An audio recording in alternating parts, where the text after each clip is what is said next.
Hi everyone, it's me Lindsay with EquipMeOT here today to talk about bed positioning and basically how to get comfortable for rest following a shoulder surgery like a rotator cuff or replacement or even an injury that requires you to be in an immobilized sling position for a period of time. These are notoriously uncomfortable recoveries and it's difficult for a lot of folks to get into a comfortable position to let their body rest and sleep. So I wanted to go over some options that would be really beneficial for those who are in that recovery phase.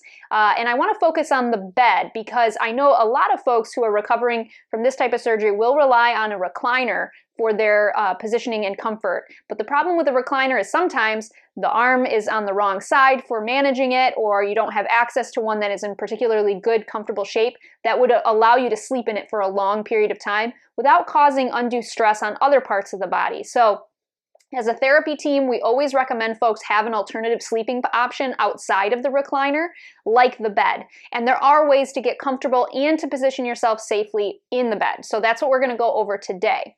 Basically, what you need for this type of positioning is a few extra pillows, which are going to be really helpful in allowing you to position properly, and a little bit of know-how. Okay, so one of the things I have in my bed that's a little bit unique is I have this wedge here. This wedge actually comes from a kid's toy, but it works the same way as the wedges you would purchase for just about any kind of surgical recovery. These are great for elevating your legs to get the swelling down. These are good for knee replacement recoveries, hip replacement recoveries, you name it. So having something like this is a really great idea. And in this situation, I'm going to use it to elevate my head a little bit, which is oftentimes a more comfortable position for folks when they're recovering from a shoulder surgery. Laying flat on your back is really, really hard to do, especially within the first few weeks of your surgical recovery process. So having something to elevate yourself like a wedge like this will make your life easier. And these are not abundantly expensive. I'll put a link down below to where you can find one for yourself. And sometimes you can find them used too, so don't be afraid to check those out. The other thing that I like to have in bed in place for some of my clients who maybe struggle a little bit with bed mobility is a bed rail. Now, I don't have a traditional bed rail set up in here, but I will put a link up above that will show you a video on how to install one, the types that are out there, so that maybe it could be used in your situation. The other option, which is really low cost and super easy to install, is something called a bed ladder. Now, a bed ladder looks like this. It's simply foam handles on a strip of sturdy material that loops around the foot of the bed and gives you a place to kind of pull to help get yourself elevated and sitting upright to help with bed mobility. Again, really useful, especially if you have some core weakness or just struggle with getting in and out of bed one-handed. So these types of things can make your life a lot easier and make it more accessible for you to get in and out of bed independently following your shoulder surgery. So the other thing that can be considered is the type of sling that you have. Now, a lot of times post-surgically, they'll put you in a very specific sling for your recovery. These slings oftentimes have additional support panel underneath it that acts as kind of a padding to press the arm against your abdomen. Many of them will come with additional strapping that holds it tighter to the body so you don't worry about it sliding around. So if you have something like that, that's going to keep your arm very secure in that recovery process. However, others may receive just a simple basic sling like this, and those require a little bit more positioning consideration so that the arm isn't falling into a position that could be detrimental to your healing process. So be aware of the type of sling you have because that will impact how you position yourself for rest. All right, let's talk about pillows.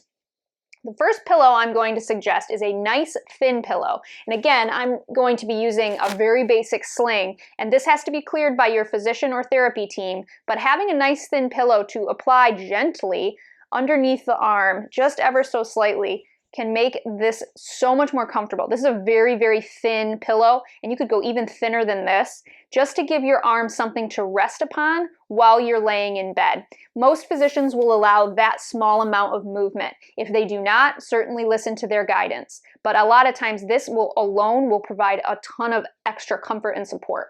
All right, so now we're gonna go ahead and lay back, and I'm gonna show you where you're gonna want to apply pillows for additional support. So obviously I want to be comfortable here, so I'm gonna give myself something to rest my head on, and I'm gonna apply a second pillow down below that'll kind of provide me a little bit of lumbar support. This second pillow is really important. You want it to be a soft pillow that the arm can kind of rest into a little bit. Too firm and it could be a little bit too much pressure on the back of the shoulder, on the scapula or shoulder blade. So I'm gonna go ahead and position myself here, lay myself back onto this, Do a little bit of positioning. Now, what's really important is we don't want this shoulder, as we're sleeping, if we were to doze off, to slump over like this. So if we were to relax and do that, that could be really dangerous for the recovery process. So this is where the additional pillows come in for support. So having a pillow right like this will prevent my arm from rolling towards this side. So whether in my sleep I attempt to roll over or something like that, having this pillow here that gently supports the elbow, we don't want it pushing the arm up, but roughly sits flat so that it kind of rests along the back of my upper arm and at the elbow will allow me to rest very comfortably without the risk of having that arm roll or rotate in a direction that would be detrimental to your healing. So that extra pillow there, a nice thick firm pillow there, is going to be really helpful. Now, I do have a lot of folks ask about side sleeping and whether that would be something that would be an option for them. And the answer is yes. You can side sleep following a shoulder replacement in most situations, but again, you're going to need a lot of pillows to get yourself positioned safely. And this may require a second set of hands to get you in that position safely. So let me grab an additional pillow here. And what we're going to do is, obviously you cannot sleep on your surgical side, but you can attempt to sleep on your non-surgical side. I'm going to keep myself elevated a little bit here just for the ease of showing. And we're going to rotate at the hips and we're keeping that shoulder positioned.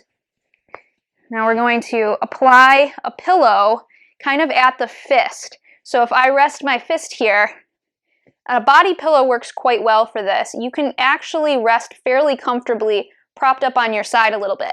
This is where a second person comes in. This pillow behind me really needs to be pushed up underneath my backside and the backside of this arm. So again, I don't run the risk of the arm falling and rotating this way. So having somebody who can come up behind you and apply this pillow under the hip, under the shoulder, and under the elbow will allow you to position in a way where you are slightly onto your side. And that for a lot of people, this is a huge relief because sleeping on their back is just not comfortable. So there you have it. Several ways to get comfortable in bed following a shoulder replacement, surgery, rotator cuff repair, you name it. If you have any questions or comments, please feel free to leave them down below. And as always, if you need more information on how to stay safe and independent in your home and community, please consider subscribing to EquipMeOT. Thank you.